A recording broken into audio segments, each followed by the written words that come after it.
નમસ્કાર વિદ્યાર્થી મિત્રો, ઉમા વિદ્યા સંકુલની યુટ્યુબ ચેનલમાં તમારા બધાનું સ્વાગત છે. આપણે પાઠ 17 આર્થિક સમસ્યાઓ અને પડકારો, ગરીબી અને બેરોજગારી. આમાં સૌથી પહેલા આપણે કઈ કઈ સમસ્યાઓ છે એના વિશેની વાત કરી હતી. ત્યાર પછી કે ભાઈ ગરીબી રેખા નીચે જીવતા લોકો કોને કહેવાય અને તેમના લક્ષણોની વાત કરી હતી. ગરીબીનું માપન આપણે જોઈ લીધું, સાપેક્ષ ગરીબી, નિરપેક્ષ ગરીબી. ત્યાર પછી આપણે ભારતમાં ગરીબીનું પ્રમાણ કેવું છે એની વાત કરી હતી. એમાં આયોજન પંચનો અહેવાલ જોયો, યુએનડીપીનો અહેવાલ જોયો તો, રિઝર્વ બેન્કે આપેલો અહેવાલ જોયો તો, વિશ્વ બેંકના અહેવાલની વાત કરી હતી. ગ્રામીણ ગરીબો કોને કહેવાય, શહેરી ગરીબો કોને કહેવાય. લાસ્ટ પીરિયડમાં આપણે ગરીબી ઉદ્ભવવાના કારણો કયા કયા છે અને ગરીબી નિવારણની વ્યૂહરચના, એમાં ગરીબી નિવારણની વ્યૂહરચના છે એ મુદ્દાની શરૂઆત કરી દીધી હતી. એને તેના ઉપાય પણ કહી શકાય. આમાં આપણે એવી વાત કરી હતી કે ગરીબીનું આજે વિષ ચક્ર છે એ મજબૂત પકડ જમાવી બેઠું છે અને આ જો ગરીબીના વિષ ચક્રમાંથી આપણે બહાર નીકળવું હોય,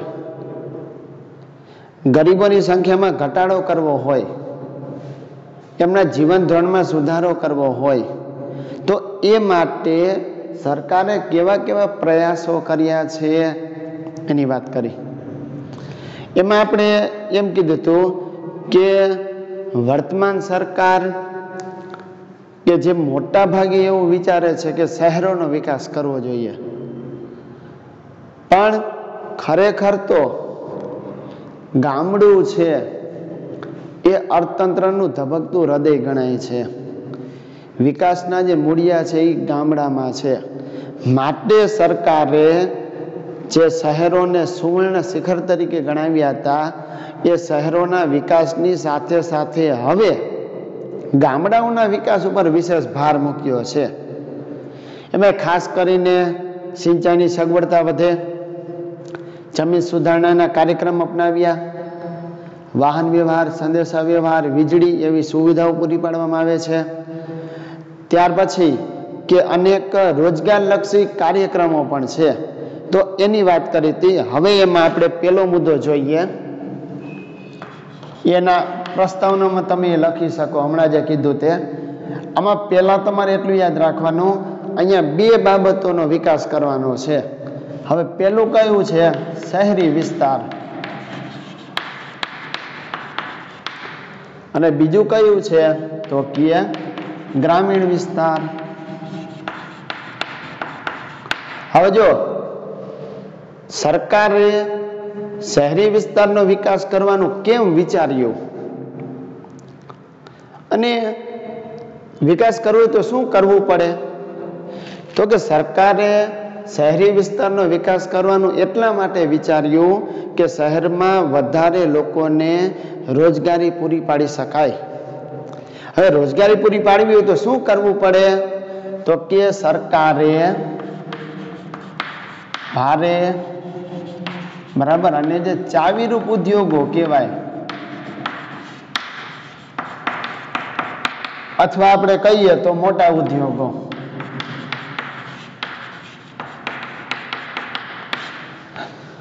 સરકારે શહેરી વિસ્તારમાં ભારે બરાબર જે આપણે એમ કહી શકીએ વધારે વજનવાળી વસ્તુ જેમ કે લોખંડ પોલાદ ઉદ્યોગ છે તે ભારે ઉદ્યોગ કહી શકાય. જેમાં વધારે લોકોને રોજગારી મળતી હોય તો મોટા ઉદ્યોગો કહી શકાય. ચાવીરૂપ એટલે દેશમાં મહત્વનું સ્થાન ધરાવતા હોય તો આ ઉદ્યોગો એટલા માટે શરૂ કર્યા શહેરી વિસ્તારમાં કે જેથી લોકોને વધારે આવક મળે, વધારે રોજગારી મળે અને છેલ્લે આપણે ગરીબીમાં ઘટાડો કરી શકાય. બીજી બાજુ સરકારે શું કર્યું, ગ્રામીણ ક્ષેત્રનો વિસ્તાર બરાબર તો ગ્રામીણ વિસ્તારમાં સરકારે સૌથી મહત્વનું કાર્ય કર્યું હરિયાળી ક્રાંતિ.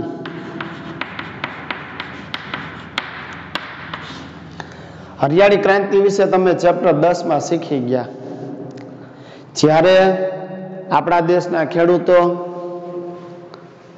રાસાયણિક ખાતર, જંતુનાશક દવા, સુધારેલા બિયારણ, વીજળીની સુવિધા મળતી હોય, યંત્રોનો ઉપયોગ કરી શકતા હોય અને એના દ્વારા ખેતીની ઉપજમાં વધારો થાય તો એને આપણે કહીશું હરિયાળી ક્રાંતિ.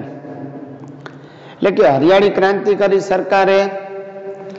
સિંચાઈની સગવડતાઓમાં વધારો કર્યો, નહેરો છે એ કાઢવામાં આવે છે, ગામડાઓ સુધી પાણી પહોંચાડવામાં આવે છે.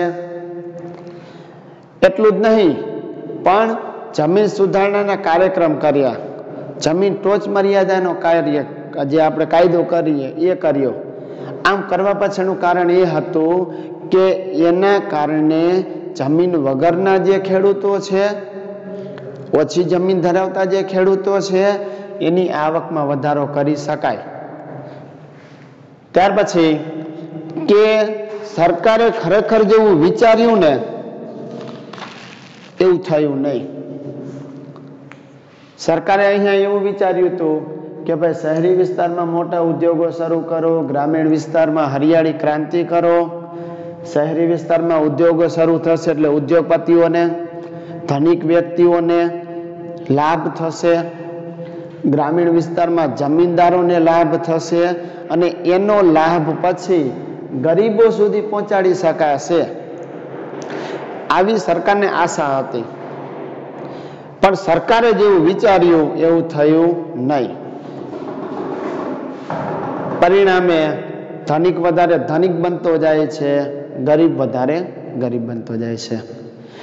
બીજું એક મહત્વનું કારણ એ હતું આમાં કે આવક અને સંપત્તિની અસમાનતા જોવા મળે છે.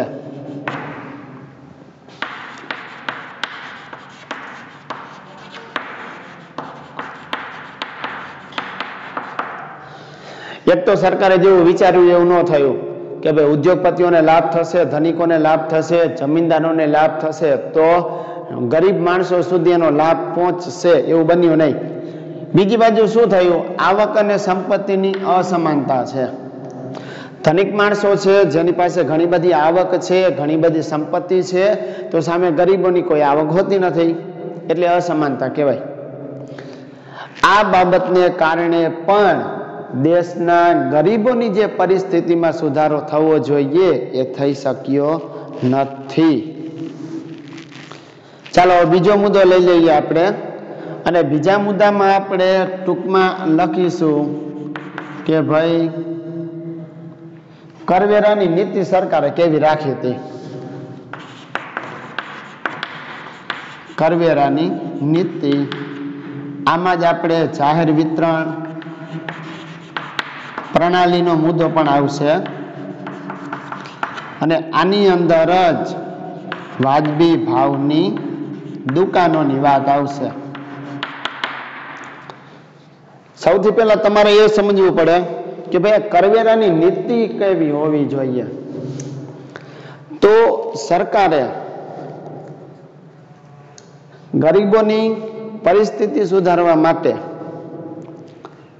એક બાજુ જાહેર વિતરણ પ્રણાલી શરૂ કરી, વ્યાજબી ભાવની દુકાનો શરૂ કરી અને ગરીબોની સ્થિતિ સુધરે એવા પ્રયાસ કરીએ.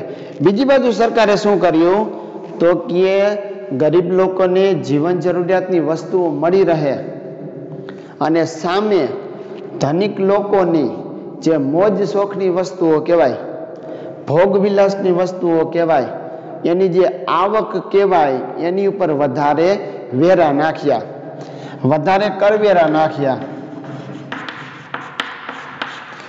કરવેરો વધારવાથી શું થશે કે એ લોકોની મોજ શોખની સાધન સામગ્રી જે છે એમાં ઉત્પાદનમાં ઘટાડો થશે, એટલે ઊંચા કરવેરા લીધા. બીજી બાજુ ગરીબ માણસો કે જેનો આવકનો હિસ્સો વપરાશી ખર્ચ પાછળ જ ખર્ચાઈ ન જાય,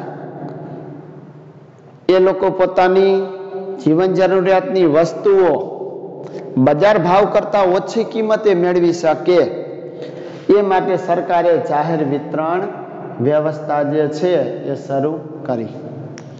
આ જાહેર વિતરણ પ્રણાલી કે વ્યવસ્થા અનુસાર જ વ્યાજબી ભાવની દુકાનો શરૂ કરી. વાજબી ભાવની દુકાનોએથી જે બીપીએલ કુટુંબો છે, બીપીએલ કુટુંબ એટલે કયા? ગરીબી રેખા નીચે જીવન જીવતા કુટુંબો, બિલો પોવર્ટી લાઈન. તો આવા લોકોને વાજબી ભાવની દુકાનોએથી અનાજ છે, બરાબર, કઠોળ છે, ત્યાર પછી કે કેરોસીન છે, ખાંડ છે, આવી બધી વસ્તુઓ બજારમાં જેટલી કિંમત હોય એના કરતાં ઓછી કિંમતે પૂરી પાડવામાં આવે છે કે જેથી ગરીબો પોતાનું પ્રાથમિક જે જરૂરિયાતો કહેવાય એ જરૂરિયાતો મેળવી શકે. આમ થવાથી એમની પરિસ્થિતિમાં સુધારો થશે, જીવન ધોરણ સુધરશે અને ગરીબીમાં ઘટાડો થશે. હવે ત્રીજું આપણે જોઈએ વ્યૂહરચના કે ઉપાય, તો કે સરકારે કૃષિ ક્ષેત્ર ઉપર વિશેષ ભાર મૂક્યો.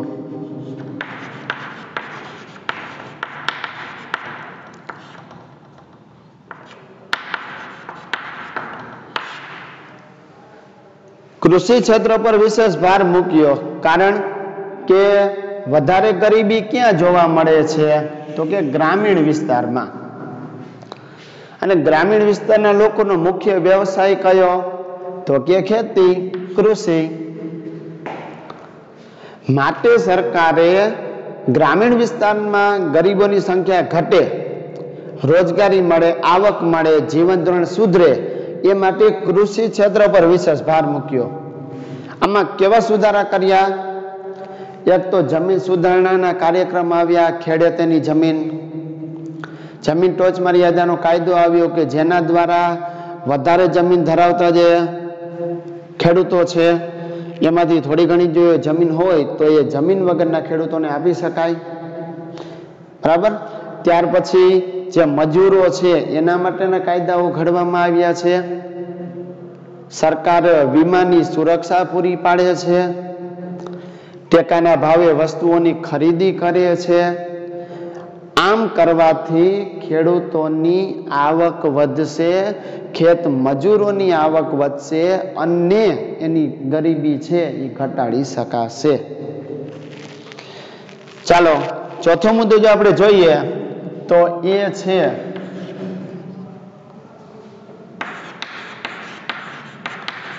કૃષિ સાથે જોડાયેલા ઉદ્યોગોનો વિકાસ.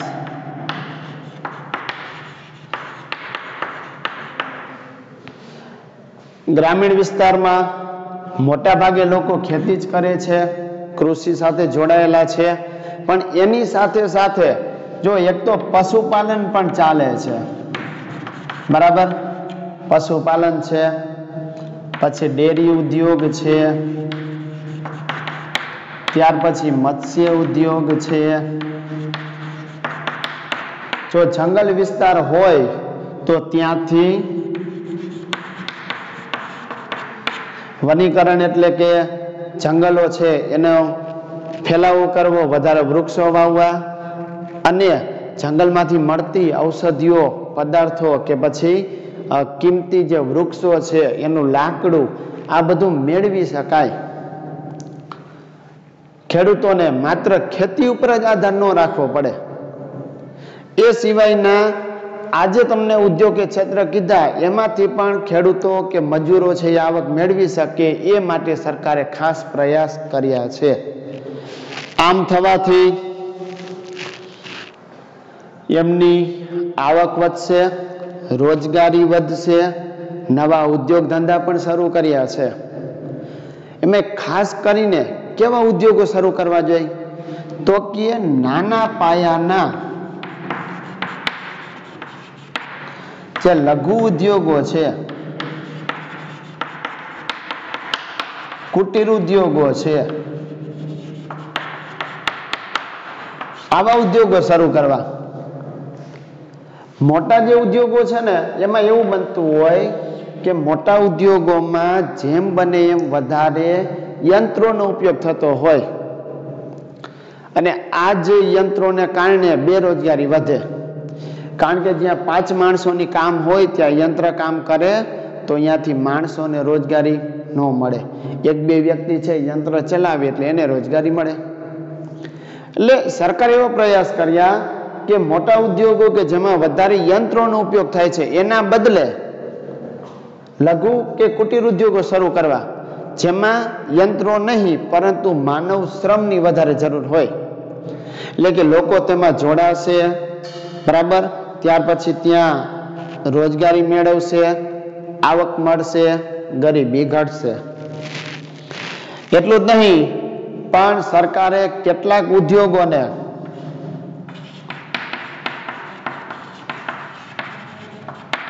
ગ્રામીણ વિસ્તાર માટે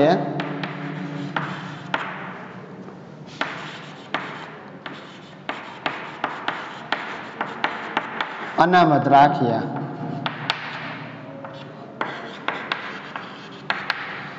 એટલે કે એ ઉદ્યોગો જે છે એ માત્ર ગ્રામીણ વિસ્તારમાં જ શરૂ કરી શકાય, શહેરી વિસ્તારમાં છે એ શરૂ કરી શકાય નહીં. એટલું જ નહીં પણ ગ્રામીણ યુવકો કે જેની પાસે કોઈ ખાસ તાલીમ, ખાસ આવડત, કૌશલ્ય કે શિક્ષણ નથી અને એ લોકો જો સ્વાવલંબી બનવા માંગતા હોય, પોતે જ કાંઈક ઉદ્યોગ ધંધો શરૂ કરવા માંગતા હોય તો સરકાર તાલીમ પૂરી પાડે છે. એટલું જ નહીં પણ એના માટેની જે સાધન સામગ્રી હોય એ પણ સરકાર દ્વારા પૂરી પાડવામાં આવે છે. ત્યાર પછી કે ગ્રામીણ ક્ષેત્રની આંતરમાળખાકીય સુવિધાઓ વધારવાની વાત છે.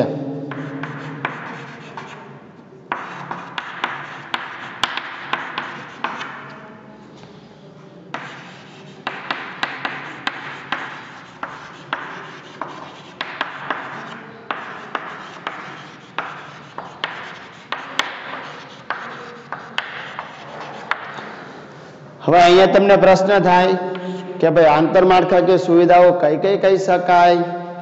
તો એમાં તમારે યાદ રાખવાનું કે પ્રાથમિક જરૂરિયાતો ઉપરાંત સેવાઓ. હવે પ્રાથમિક જરૂરિયાતો કઈ કઈ? તો હમણાં આપણે કીધું હતું કે ભાઈ પ્રાથમિક જરૂરિયાતમાં સૌથી પહેલી જરૂરિયાત કઈ છે? ખોરાક, અનાજ આપણે કહી શકીએ, બરાબર. ત્યાર પછી કે આપણે પોશાક, કપડા છે, સારું રહેઠાણ છે. આ 3 તો થઈ. એ સિવાય આપણે આની અંદર શિક્ષણ અને આરોગ્ય પણ લઈ શકાય. આ 2 સેવા કહેવાય, શિક્ષણ અને આરોગ્યની સેવા. એટલે કે ગ્રામીણ ક્ષેત્રે આંતરમાળખાકીય સગવડતાઓમાં ખોરાક, પોશાક, રહેઠાણ, શિક્ષણ, આરોગ્ય એટલું જ નહીં, વીજળીની સુવિધા મળે, સારા રસ્તાઓ બનાવવામાં આવે, સિંચાઈની સગવડતાઓ મળે, ખેડૂતોને કાંઈ ટ્રેક્ટર કે પછી બીજી કોઈ વસ્તુ ખરીદવી હોય તો સહાય પૂરી પાડવામાં આવે. મહિલા સશક્તિકરણ અન્વયે જો મહિલાઓને કોઈ ગૃહ ઉદ્યોગ શરૂ કરવો હોય, પાપડ બનાવવાનો છે, અથાણા બનાવવાનો છે, અગરબત્તી બનાવવાનો છે, બરાબર, કે પછી આપણે રૂ કે વગેરેનો ઉદ્યોગ જે ચાલે છે તો એવા ગૃહ ઉદ્યોગો માટે પણ સરકાર મહિલાઓને સબસિડી પૂરી પાડે છે, આર્થિક મદદ પૂરી પાડે છે. એટલું જ નહીં પણ સંદેશા વ્યવહારની સુવિધાઓ વધી છે, વાહન વ્યવહારની સુવિધાઓ પણ વધી છે. બેંક સસ્તા વ્યાજે લોનની સુવિધા પણ પૂરી પાડે છે. આમ કરવાથી ગ્રામીણ વિસ્તારના લોકોને ઘર આંગણે જ રોજગારી મળી રહે એવા પ્રયાસ કર્યા છે. શહેર તરફ થતું સ્થળાંતર ઘટશે, શહેરી વિસ્તારમાં લોકોનું જે દબાણ વધે છે એ ઘટાડી શકાશે.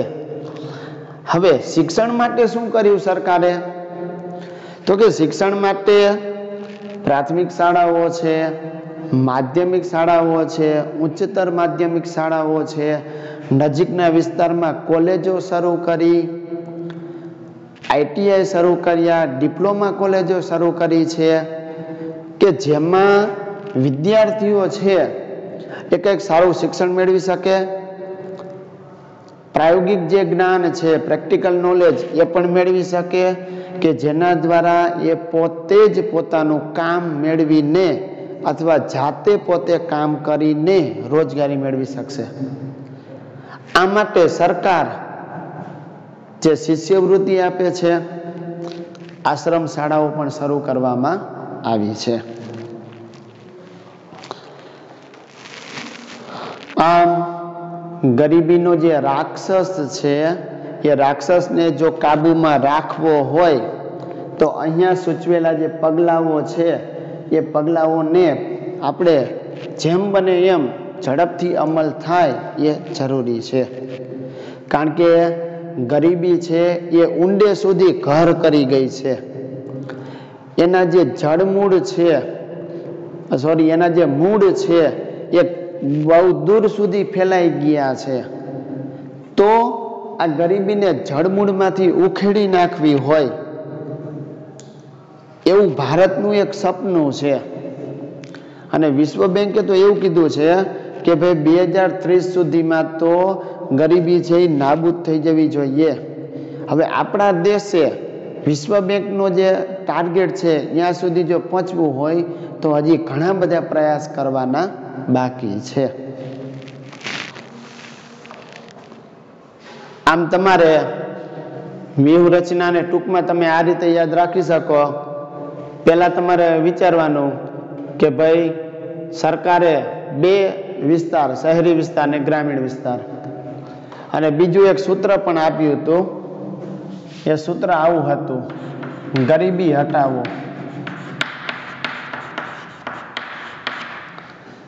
આ સૂત્ર અનુસાર જ શહેરમાં ભારે ચાવીરૂપ ઉદ્યોગો શરૂ કર્યા, મોટા ઉદ્યોગો શરૂ કર્યા, ગ્રામીણ વિસ્તારમાં હરિયાળી ક્રાંતિ. આ રીતે તમે યાદ રાખશો, પછી એના વિશે તમે લખી શકો. આવક અને સંપત્તિની અસમાનતા ઘટાડવાનો પ્રયાસ કર્યો. કરવેરાની નીતિમાં શું કર્યું? ધનિક માણસોની મોજ શોખની ભોગવિલાસની વસ્તુ, સુખ સગવડતાની વસ્તુમાં વધારે કરવેરા લીધા, આવકવેરો વધારી દીધો. બીજી બાજુ ગરીબ લોકો માટે જાહેર વિતરણ પ્રણાલી, વ્યાજબી ભાવની દુકાનો. ત્રીજા મુદ્દામાં શું જોયું? કૃષિ ક્ષેત્ર પર વિશેષ ભાર, સિંચાઈની સગવડતા પૂરી પાડો, યંત્રો ખરીદવા લોન આપો, સબસિડી આપે, જમીન ટોચ મર્યાદાનો કાયદો, જમીન સુધારણાનો કાયદો, કૃષિ સાથે જોડાયેલા ઉદ્યોગોનો વિકાસ, જેમાં પશુપાલન, ડેરી ઉદ્યોગ, મત્સ્ય ઉદ્યોગ, વનીકરણ, નાના પાયાના લઘુ કે કુટીર ઉદ્યોગ, જેમાં માનવ શ્રમને મહત્વ છે, જ્યારે મોટા ઉદ્યોગોમાં વધારે યંત્રો છે. અહીંયા વધારે રોજગારી મળશે. કેટલાક ઉદ્યોગોને ગ્રામીણ વિસ્તાર માટે અનામત રાખ્યા. અને છેલ્લે આંતરમાળખાકીય સુવિધાઓ વધે એ માટેના પણ પ્રયાસો કર્યા છે. એમાં શિક્ષણ માટે શાળા, કોલેજો, ITI શરૂ કરી છે. આરોગ્ય માટે હોસ્પિટલો શરૂ કરી છે. બરાબર, સરકારી દવાખાના ચાલે છે. રહેઠાણ માટે આવાસ યોજનાઓ ચાલે છે, પ્રધાનમંત્રી આવાસ યોજના. ખોરાક માટે વ્યાજબી ભાવની દુકાનો દ્વારા અનાજની પૂરું પાડવામાં આવે છે. હવે આપણે ગરીબી નિવારણના કાર્યક્રમોની વાત કરી લઈએ. આની અંદર તમારે અલગ અલગ પ્રકારની ઘણી બધી યોજનાઓનો જ અભ્યાસ કરવાનો છે. હવે આ યોજનાઓ તમને બધી એકસાથે પૂછાતી નથી, પણ હા, અલગ અલગ તમને ટૂંક નોંધમાં પૂછાઈ શકે કે ભાઈ મા અન્નપૂર્ણા યોજનાઓ વિશે લખો, ગ્રામોદયથી ભારત ઉદય યોજના વિશે લખો, કૃષિ ક્ષેત્રે જે સુધારા કર્યા એ માટેની યોજનાઓ વિશે લખો. એને લગતી વાત આવશે. ચાલો જોઈએ.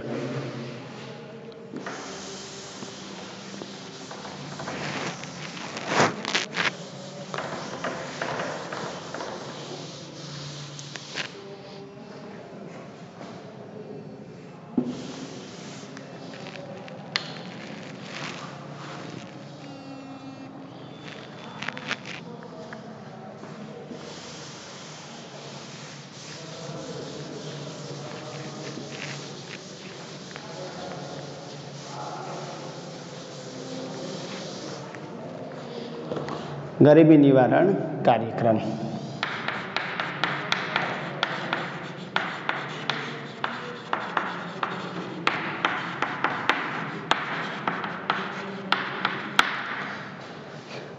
Poverty alleviation programme. Poverty alleviation programme, જેને ટૂંકમાં આપણે કહીશું PAP. બરાબર, ગુજરાતીમાં તમે યાદ રાખી શકો, ગરીબી નિવારણ કાર્યક્રમ. આ જે કાર્યક્રમ છે એ કેમ અપનાવવામાં આવ્યા? તો કે ગરીબીને દેશમાંથી નિર્મૂળ કરી શકાય. નિર્મૂળ એટલે મૂળમાંથી ઉખેડી નાખવી. અને ગરીબી રેખા નીચે જીવતા જે લોકો છે એની પરિસ્થિતિ સુધારી શકાય, જીવન ધોરણ સુધારી શકાય, એ હેતુથી આ કાર્યક્રમો અમલમાં મૂકવામાં આવ્યા છે. હવે આ કાર્યક્રમોને 5 વિભાગમાં વહેંચવામાં આવ્યા છે.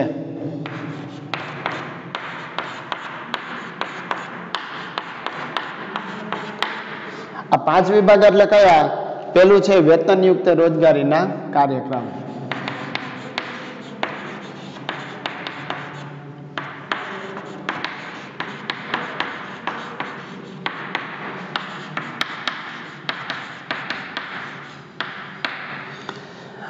આ કેવા કાર્યક્રમો હોય? વેતન.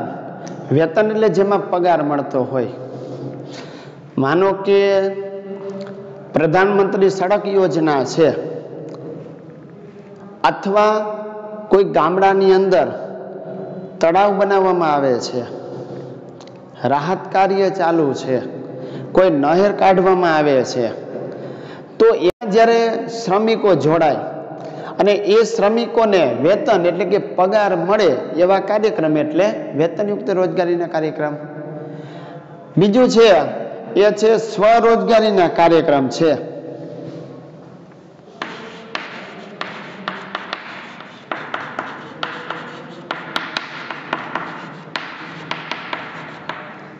હવે સ્વરોજગારી એટલે તમને ખબર પડે, વ્યક્તિ પોતે રોજગારી મેળવી શકે. વ્યક્તિ ક્યારે રોજગારી મેળવી શકે? જ્યારે એની પાસે કોઈ ચોક્કસ કાર્ય કરવાનું જ્ઞાન હોય, કૌશલ્ય હોય, એને તાલીમ લીધેલી હોય. માનો કે એક વ્યક્તિ કે જેને ITI, હવે ITI એટલે શું થાય? જેને આપણે ગુજરાતીમાં કહીશું ઔદ્યોગિક તાલીમ સંસ્થા, એટલે કે ઇન્ડસ્ટ્રીયલ ટ્રેનિંગ ઇન્સ્ટિટ્યૂટ. ઇન્ડસ્ટ્રીયલ એટલે ઔદ્યોગિક, ટ્રેનિંગ એટલે તાલીમ, ઇન્સ્ટિટ્યૂટ એટલે સંસ્થા. તો એક એવો વ્યક્તિ, યુવાન કે જેને મોબાઈલ રિપેરિંગનું શીખવું છે, કમ્પ્યુટર રિપેરિંગનું શીખવું છે, ઇલેક્ટ્રિકનો કોઈ કોર્સ કરવો છે, તો એ અલગ અલગ જે ITI ચાલે છે, ડિપ્લોમા કોલેજો ચાલે છે, એમાં પોતે કોર્સ કરશે. ત્યાર પછી એ પોતે બરાબર પોતાનો ઉદ્યોગ શરૂ કરી શકે અને પોતે જ રોજગારી મેળવી શકે છે. ત્રીજો જે કાર્યક્રમ છે અન્ન સુરક્ષાને લગતા કાર્યક્રમો.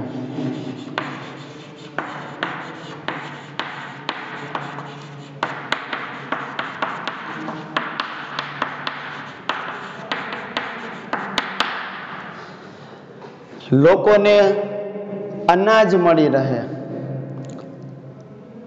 આ માટેની એક યોજના પણ છે, અને એ યોજના છે માં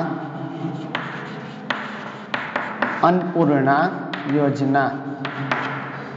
જે અનુસાર ગ્રામીણ વિસ્તાર અને શહેરી વિસ્તારના ગરીબી રેખા નીચે જીવતા કુટુંબો અને મધ્યમ વર્ગના જે લોકો છે એમને ઘઉં છે, ચોખા છે, જે 2 રૂપિયા ને 3 રૂપિયાની કિંમતે પૂરા પાડવામાં આવે છે. એ માં અન્નપૂર્ણા યોજના જે અન્ન સુરક્ષા કાર્યક્રમ અંતર્ગત શરૂ કરવામાં આવી છે. ત્યાર પછી ચોથું છે સામાજિક સલામતીને લગતા કાર્યક્રમ.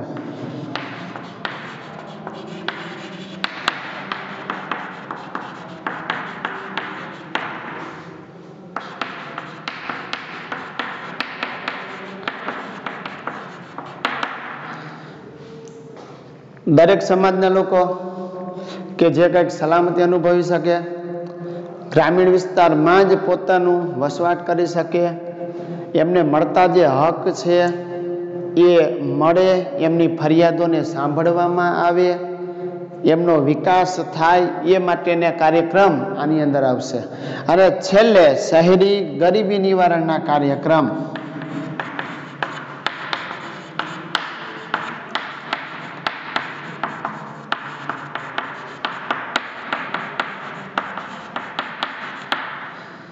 કોઈ વ્યક્તિને શહેરી વિસ્તારમાં કઈ ઉદ્યોગ કે ધંધો શરૂ કરવો હોય,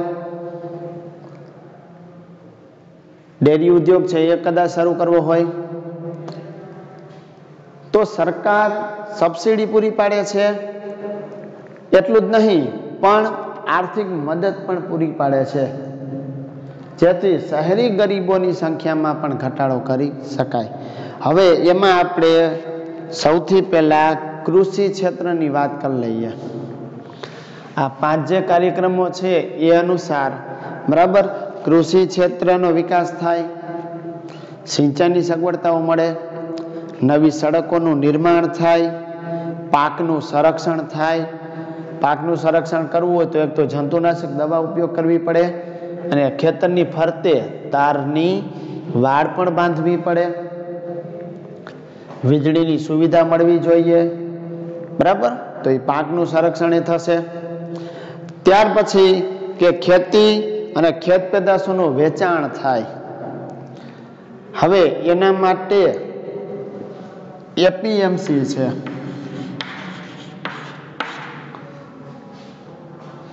જેને ટૂંકમાં આપણે શું કહીશું, માર્કેટ યાર્ડ.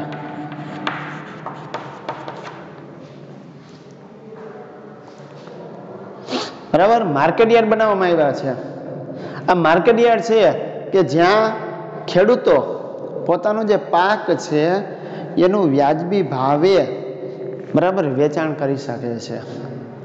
દલાલો જે છે બરાબર એ ખેડૂતોનું શોષણ ન કરે, ખેડૂતો સાથે અન્યાય ન થાય, ખેડૂત પોતાની પાકનો ભાવ છે, બોલી છે એ લગાવી શકે, ખુલ્લી હરાજી કરવામાં આવે છે. આ બધી સુવિધાઓ માર્કેટ યાર્ડમાં મળે છે ખેડૂતોને. અને સેન્દ્રિય ખેતી ઉપર વિશેષ ભાર મૂકવામાં આવ્યો છે. સેન્દ્રિય ખેતી એટલે સજીવ ખેતી. આ સજીવ ખેતી વિશે તમે 10મા પાઠમાં શીખી ગયા કે વધારે પડતું રાસાયણિક ખાતર, વધારે પડતી જંતુનાશક દવા જો ઉપયોગ કરવામાં આવે, એક તો જમીનની ફળદ્રુપતા ઘટે, બીજું માણસના સ્વાસ્થ્યને નુકસાન થાય છે. એ ન થાય એ માટે કઈ ખેતી અપનાવવી જોઈએ, તો કે સજીવ અથવા સેન્દ્રિય ખેતી, કે જેમાં છાણિયું ખાતરનો એનો ઉપયોગ થતો હોય, અળસિયાના ખાતરનો ઉપયોગ થતો હોય, ગૌમૂત્ર છે, છાશ છે, બરાબર, જેનો જંતુનાશકો તરીકે ઉપયોગ કરવામાં આવતો હોય, જેમાં કુદરતી સુગંધ હોય, મીઠાશ હોય, સ્વાદ હોય, આરોગ્યને જરૂરી એવા પોષક તત્વો હોય, એ ખેતી એટલે સજીવ ખેતી.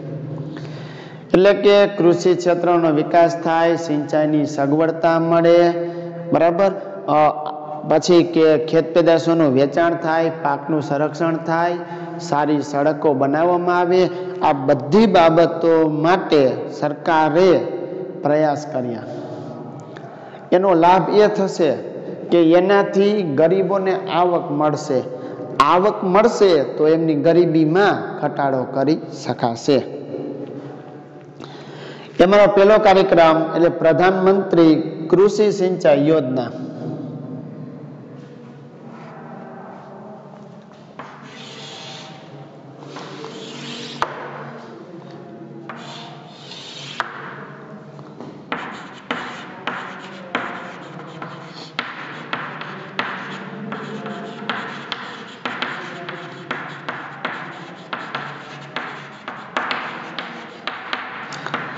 અહીંથી તમને ખબર પડી જશે કે ભાઈ કૃષિ સિંચાઈ યોજના છે, એનો મતલબ કે સિંચાઈ પૂરી પાડવા માટે કેવા પ્રયાસ કરીએ એને લગતી વાત આવે.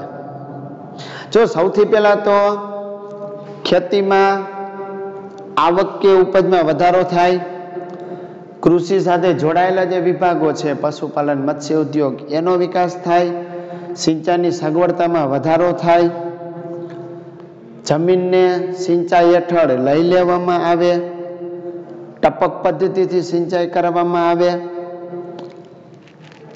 આમ કરવાથી દરેક ખેડૂતોને સિંચાઈની સુવિધા મળશે. એટલું જ નહીં પણ પાણીનું જે સંકટ છે, જળ સંકટ, એને જો દૂર કરવું હોય તો શું કરી શકાય? તળાવો બનાવી શકાય, બરાબર. વરસાદી પાણીનો સંગ્રહ ભૂગર્ભ ટાંકાની અંદર કરી શકાય. ત્યાર પછી ખેત તલાવડીઓ બનાવી શકાય, ડેમ કે બંધ જે છે એ બનાવી શકાય. એ બનાવવાથી પાણીનો સંગ્રહ કરી શકાશે અને આ સંગ્રહાયેલું પાણી ખેતર સુધી સિંચાઈ સ્વરૂપે પહોંચાડવામાં આવશે. આમ કરવાથી ખેડૂતોની માથે જે જોખમ ઊભું થાય છે, ખેડૂતોનું જે દેવું વધે છે, એમાંથી ખેડૂતોને બચાવી શકાશે. બીજું જે છે એ છે પ્રધાનમંત્રી ફસલ વીમા યોજના.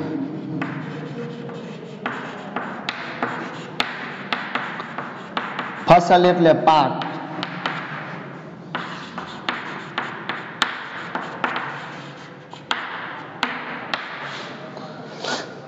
વીમા શબ્દના આધારે તમને ખબર પડે કે વીમો આપવામાં આવતો હોય સરકાર દ્વારા, પણ ક્યારે વીમો આપવામાં આવે?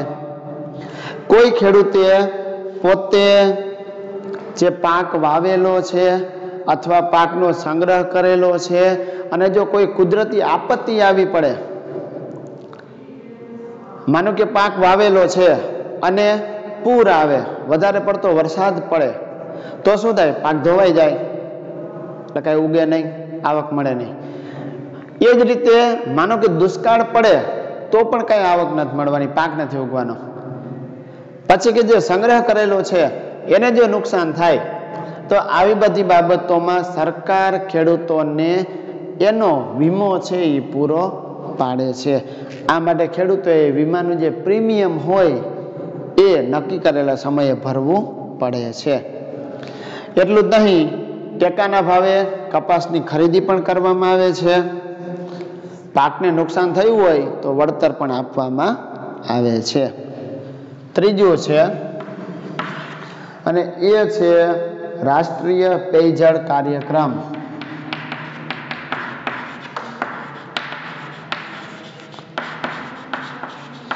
પેયજળ એટલે કે પીવાનું પાણી.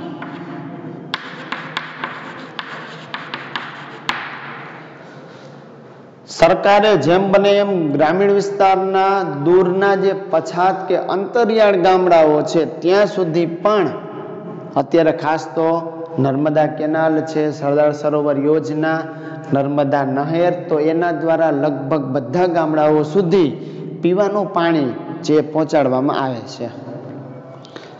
આ માટે શું કરી શકાય? એક તો ખેતરને પાણી મળી રહે. જે હયાત કેનાલો છે, અત્યારે જે ચાલુ કેનાલ છે, હવે એમાં માનો કે કાંપ કેવું જામી ગયું હોય, એ કેનાલને નુકસાન થયું હોય, ગાબડું પડ્યું હોય, તો એને સમારકામ કરાવવું જોઈએ. એમ કરવાથી શું થશે? જમીનનું ધોવાણ અટકશે. કારણ કે નહેરનું પાણી જો ખેતરમાં જશે તો જમીનનું ધોવાણ થશે, એ ન થવું જોઈએ. અનુસૂચિત જનજાતિના જે ખેડૂતો છે એને કોઈ નવી ટ્યુબવેલ શરૂ કરવી હોય, પાણીમાં જે છાર જામી જાય છે એને અટકાવવો હોય, એ માટેના પણ કાર્યક્રમ ચાલુ છે. તળાવોનું ખોદકામ કરવામાં આવે છે કે એ જ તળાવમાં પાણીનો સંગ્રહ કરી શકાય. એટલું જ નહીં પણ જે લોકો ત્યાં શ્રમિક તરીકે આવે છે એને રોજગારી પણ પૂરી પાડી શકાય. વરસાદી પાણી છે એનો સંગ્રહ કરવામાં આવે, ટાંકીઓનું નિર્માણ કરવામાં આવે, વૃક્ષારોપણ કરવું જોઈએ, નહેરની લાઇનિંગ બનાવવી જોઈએ, છોડ વાવવા જોઈએ.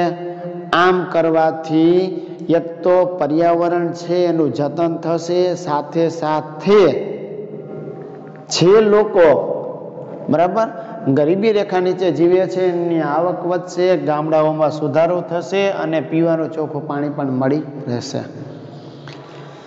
ત્યાર પછી રાજ્ય સરકારે આજ અન્વયે ખરીફ પાક માટે, હવે ખરીફ પાક એટલે કઈ ઋતુમાં લેવાય એ તમે અગાઉ શીખી ગયા. ખરીફ પાક છે, રવિ પાક છે અને જાયદ પાક. બરાબર, ચોમાસું, શિયાળો અને ઉનાળો.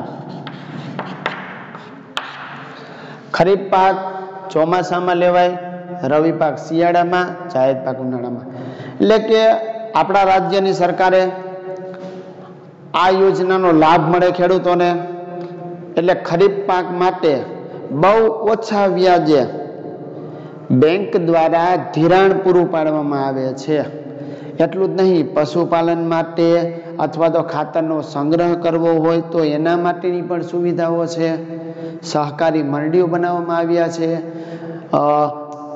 સરકારી ગોદામો એટલે કે જે ગોડાઉનો છે એની પણ સુવિધા છે.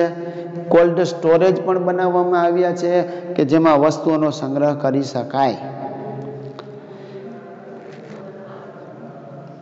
એટલું જ નહીં પણ છેલ્લા એક દાયકાથી એટલે કે 10 વર્ષથી આ ગરીબ કલ્યાણ મેળા યોજવામાં આવે છે.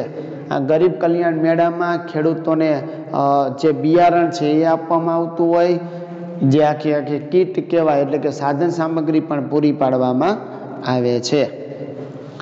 ત્યાર પછી ઈ-નામ યોજના.